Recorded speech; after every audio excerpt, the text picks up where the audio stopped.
آج ہمارے سامنے ایک بہت ہی سادہ مگر گہری تمثیل ہے۔ ایک باپ اپنے بیٹے کو دنیا کا ایک پھٹا ہوا نقشہ دیتا ہے اور کہتا ہے کہ اسے جوڑو۔ بچہ حیران کرنے والے طور پر وہ کام بہت جلدی کر لیتا ہے۔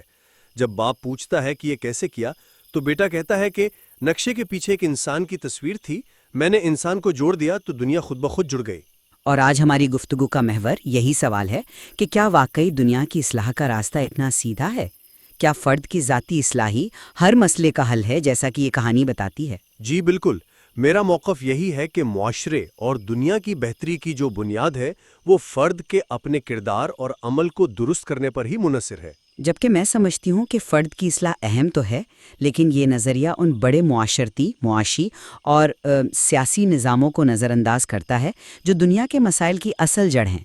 یہ کہانی سننے میں بہت اچھی لگتی ہے، لیکن حقیقت اس سے کہیں زیادہ پیچیدہ ہے۔ دیکھیں، اس کہانی کا جو مرکزی پیغام ہے وہ اپنی سادگی میں ہی بہت طاقتور ہے۔ جب ایک انسان درست ہو جاتا ہے تو اس کی دنیا درست ہونے لگتی ہے۔ یہ ایک بنیادی حقیقت ہے کہ دنیا کے بگاڑ کی اصل وجہ انسان کا اپنا بگاڑ ہے۔ آخر معاشرے افراد سے ہی تو بنتے ہیں نا۔ اگر ہر فرد اپنی ذمہ داری قبول کرتے ہوئے خود کو بہتر بنائے، اپنے کردار کو سنوارے، تو ایک بہتر معاشرہ اور بالآخر ایک بہتر دنیا خود بخود تشکیل پائے گی۔ یہ ایک عملی نقطۂ آغاز ہے جو ہر شخص کو اختیار دیتا ہے کہ وہ محض حالات کا شکوہ کرنے کے بجائے تبدیلی کا محرک بنے۔ میں آپ کی بات سمجھ سکتی ہوں، لیکن یہیں سے میرا اختلاف شروع ہوتا ہے۔ آپ اسے عملی نقطۂ آغاز کہہ رہے ہیں، مگر میں اسے ایک خطرناک حد تک سادہ خیال سمجھتی ہوں۔ دیکھیں، فرد خلا میں موجود نہیں ہوتا۔ اس کی سوچ، اس کے اعمال اور اس کے مواقع، یہ سب کچھ اس کے ماحول، اس کے معاشی حالات اور معاشرتی نظام سے تشکیل پاتے ہیں۔ کہانی میں انسان کی تصویر ایک الگ تھلگ وجود ہے جسے جوڑنا شاید آسان لگتا ہے، لیکن حقیقی دنیا میں انسان طاقتور نظاموں کے اندر قید ہوتا ہے۔ صرف فرد پر توجہ مرکوز کرنا مطلب یہ ایسا ہی ہے جیسے بیماری کی اصل وجوہات کو چھوڑ کر صرف علامات کا علاج کیا جائے۔ آپ نظام کی بات کرتے ہیں، لیکن نظام ہے کیا؟ یہ افراد کا مجموعہ ہی تو ہے۔ نظام خود سے نہیں چلتے، انہیں انسان ہی چلاتے ہیں۔ اگر فیصلہ ساز، پالیسی بنانے والے اور اس نظام کو چلانے والے عام لوگ دیانتدار ہوں، بااصول اور اصلاح یافتہ ہوں تو نظام خود بخود بہتر ہو جائے گا۔ تبدیلی کی ابتدا فرد سے ہی ہوتی ہے۔ جب ایک فرد خود کو بدلتا ہے تو اس کا اثر اس کے خاندان پر، اس کے محلے، اس کے کام کی جگہ پر پڑتا ہے۔ یہی سب سے پائیدار تبدیلی ہے، کیونکہ یہ اندر سے آتی ہے، یہ باہر سے مسلط نہیں کی جاتی۔ ایک سیکنڈ، لیکن کیا یہ نظریہ عملی دنیا میں کام کرتا ہے؟ آپ کہہ رہے ہیں کہ افراد نظام بناتے ہیں، میں کہتی ہوں کہ نظام افراد کو بناتا ہے یا بگاڑتا ہے۔ اسے سماجیات میں ساختی تشدد یعنی اسٹرکچرل وائلنس کہتے ہیں، جہاں نظام خود اس طرح سے بنایا جاتا ہے کہ وہ غربت اور ناانصافی کو برقرار رکھے۔ اس میں کسی ایک فرد کا برا ہونا ضروری نہیں، نظام خود مسئلہ ہے۔ آپ ایک ایسے نوجوان کا تصور کریں جو ایک ایسے علاقے میں پلا بڑا ہو جہاں نہ اچھی تعلیم ہے، نہ روزگار کے مواقع اور ہر طرف جرائم کا راج ہو۔ آپ اس سے یہ کیسے توقع کر سکتی ہیں کہ وہ صرف اپنی ذاتی اصلاح سے اس پورے ماحول کو بدل دے گا؟ زیادہ امکان تو اسی بات کا ہے کہ وہ نظام اسے اپنے اندر نگل لے گا۔ آپ ایک انتہائی صورتحال کی مثال دے رہی ہیں، لیکن اگر آپ تاریخ دیکھیں، جب نیلسن منڈیلا نے 27 سال قید میں اپنے کردار اور عزم کو قائم رکھا تو انہوں نے باہر آ کر پورے نظام کو بدلنے کی بنیاد رکھی۔ تبدیلی ان کی ذات سے شروع ہوئی۔ انہوں نے بدترین حالات میں بھی اپنی اخلاقی برتری کو قائم رکھا۔ انہوں نے یہ نہیں کہا کہ چونکہ نظام ظالم ہے اس لیے میں بھی اپنے اصول چھوڑ دوں۔ نہیں، انہوں نے خود کو جوڑے رکھا اور پھر پوری دنیا کو جوڑنے کی کوشش کی۔ منڈیلا کی مثال بہت متاثر کن ہے، بالکل ہے، لیکن یہ میرے نقطے کو مزید واضح کرتی ہے۔ منڈیلا کی ذاتی اصلاح کے ساتھ ساتھ ایک عالمی سیاسی تحریک، معاشی پابندیاں اور ایک منظم جد و جہد بھی تھی جس نے نسل پرست نظام کو جھکنے پر مجبور کیا۔ صرف ایک فرد، چاہے وہ کتنا ہی عظیم کیوں نہ ہو، کافی نہیں تھا۔ اگر باہر سے عالمی دباؤ نہ ہوتا اور جنوبی افریقہ کے اندر لاکھوں لوگ سڑکوں پر نہ ہوتے تو منڈیلا شاید اپنی پوری زندگی جیل میں ہی گزار دیتے۔ ان کی ذاتی عظمت کو ایک اجتماعی اور نظامی جدوجہد کی ضرورت تھی۔ لیکن اس اجتماعی جدوجہد کی قیادت تو ایک فرد ہی کر رہا تھا نا؟ تحریکیں افراد سے ہی بنتی ہیں جن میں کردار کی مضبوطی ہوتی ہے۔ یہیں پر انفرادی ذمہ داری کا تصور آتا ہے۔ کہانی ہر شخص کو یہ احساس دلاتی ہے کہ حالات کچھ بھی ہوں، آپ کا رد عمل اور آپ کا کردار آپ کے اختیار میں ہے۔ جب ہم خود سے یہ سوال پوچھتے ہیں کہ میں کیسا انسان ہوں، تو ہم اپنی اصلاح کا کنٹرول اپنے ہاتھ میں لے لیتے ہیں۔ اس سے دوسروں یا حالات پر الزام تراشی کا سلسلہ ختم ہو جاتا ہے، جو کہ بے عملی کی سب سے بڑی وجہ ہے۔ کو اس طرح پیش کرنا کہ گویا یہی واحد حل ہے، ہمیں اجتماعی اور نظامی ذمہ داریوں سے غافل کر سکتا ہے۔ یہ سوچ خطرناک حد تک وکٹم بلیمنگ یعنی مظلوم کو ہی قصوروار ٹھہرانے کے قریب لے جاتی ہے۔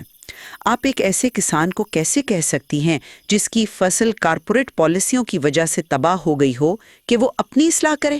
آپ ایک ایسے مزدور کو کیسے کہہ سکتی ہیں جسے کم سے کم اجرت بھی نہیں ملتی کہ وہ پازیٹیو سوچے؟ یہ کہنا نہ صرف غیر حقیقی ہے بلکہ ظالمانہ بھی ہے۔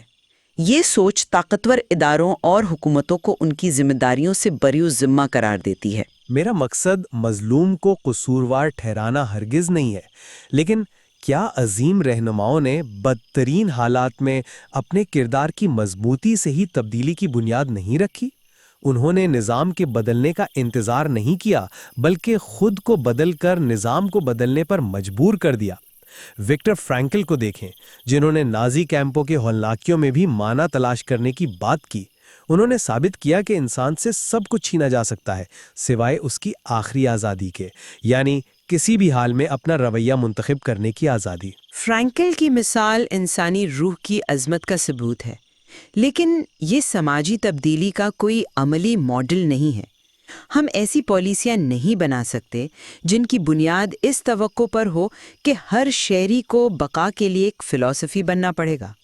ہمارا مقصد ایسے نظام بنانا ہونا چاہیے جہاں لوگوں کو ایسی ہولناک آزمائشوں سے گزرنا ہی نہ پڑے۔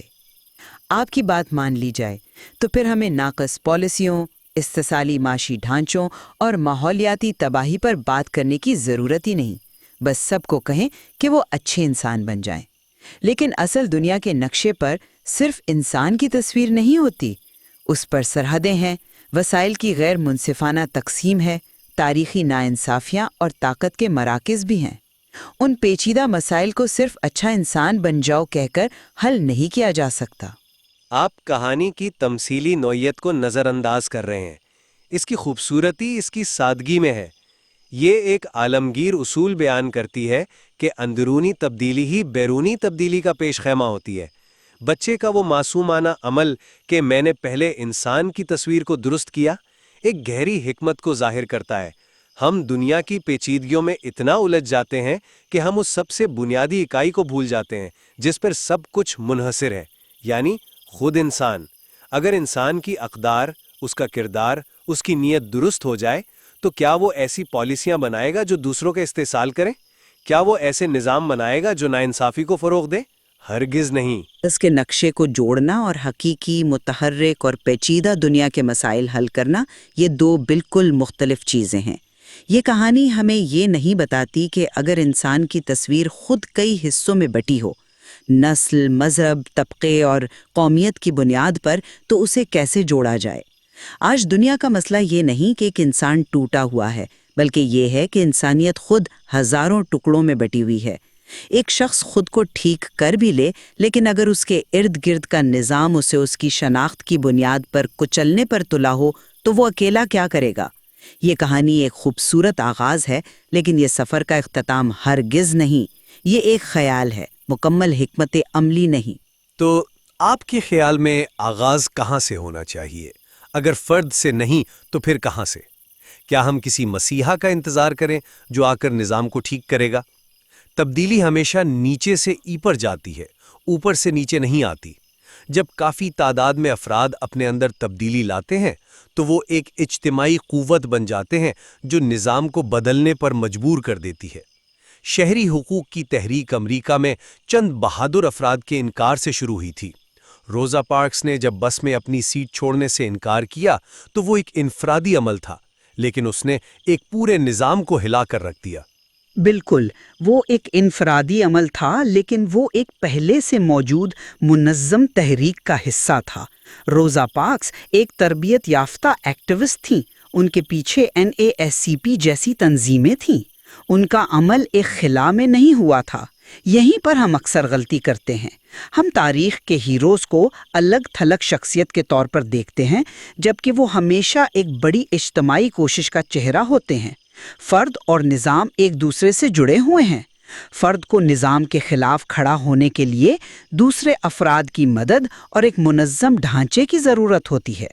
دنیا کے نقشے کو ٹھیک کرنے کے لیے ہمیں نہ صرف انسان کو جوڑنا ہوگا، بلکہ ان طاقتوں اور نظاموں کو بھی سمجھنا اور بدلنا ہوگا جن کی وجہ سے یہ نقشہ پہلی بار پھٹا تھا۔ آخر میں میرا موقف یہی ہے کہ دنیا کے تمام پیچیدہ مسائل کے باوجود تبدیلی کا سفر فرد کی ذات سے ہی شروع ہوتا ہے۔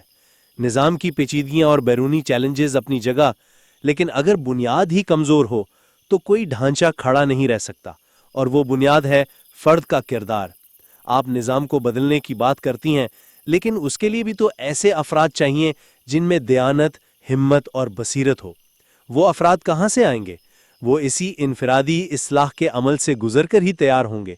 یہ کہانی ہمیں بار بار یاد دلاتی ہے کہ ایک بہتر دنیا کی تعمیر کا آغاز خود سے یہ سوال کرنے میں ہے کہ میں کیسا انسان ہوں۔ یہی وہ نقطہ ہے جہاں سے حقیقی اور پائیدار تبدیلی جنم لیتی ہے۔ میں اس بات سے اتفاق کرتی ہوں کہ ذاتی اصلاح کی اپنی غیر معمولی اہمیت ہے، اور میں اس کی نفی نہیں کر رہی۔ میرا نقطہ صرف یہ ہے کہ اسے مکمل حل کے طور پر پیش نہیں کیا جا سکتا۔ ہمیں تصویر کے دوسرے رخ کو بھی دیکھنا ہوگا۔ فرد اور اس کی دنیا ایک دوسرے سے جڑے ہوئے ہیں، ایک کو دوسرے سے الگ نہیں کیا جا سکتا۔ یہ کہانی ایک اہم یاد دہانی ہے، لیکن یہ ایک مکمل روڈ میپ نہیں۔ دنیا کے نقشے کو ٹھیک کرنے کے لیے ایک دوہرا طریقہ کار اپنانا ہوگا۔ ہمیں فرد کے اندر اخلاقی بیداری پیدا کرنی ہوگی، اور ساتھ ہی ساتھ ان معاشرتی اور معاشی ڈھانچوں کو بھی چیلنج کرنا ہوگا جو ناانصافی کو جنم دیتے ہیں۔ فرد کی اصلاح اور نظام کی اصلاح کو ایک دوسرے کا مخالف سمجھنے کے بجائے ہمیں انہیں ایک دوسرے کے لیے لازم و ملزوم سمجھنا چاہیے۔ بلا شبہ یہ بیانیہ فرد اور معاشرے کے درمیان تعلق پر ایک لازوال سوال اٹھاتا ہے۔ شاید اس کا کوئی ایک حتمی جواب نہیں ہے۔ بالکل، چاہے اس کہانی کو ایک حتمی رہنمائی کے طور پر دیکھا جائے یا محض ایک نقطۂ آغاز، یہ ہمیں وسیع تر دنیا میں اپنے کردار پر غور کرنے پر مجبور کرتی ہے، اور یہ ہمیں یاد دلاتی ہے کہ دنیا کے اس ٹوٹے ہوئے نقشے کو جوڑنے کی ذمہ داری ہم سب پر عائد ہوتی ہے، چاہے ہم اس کی شروعات اپنی ذات سے کریں یا اپنے ارد گرد کے نظام سے۔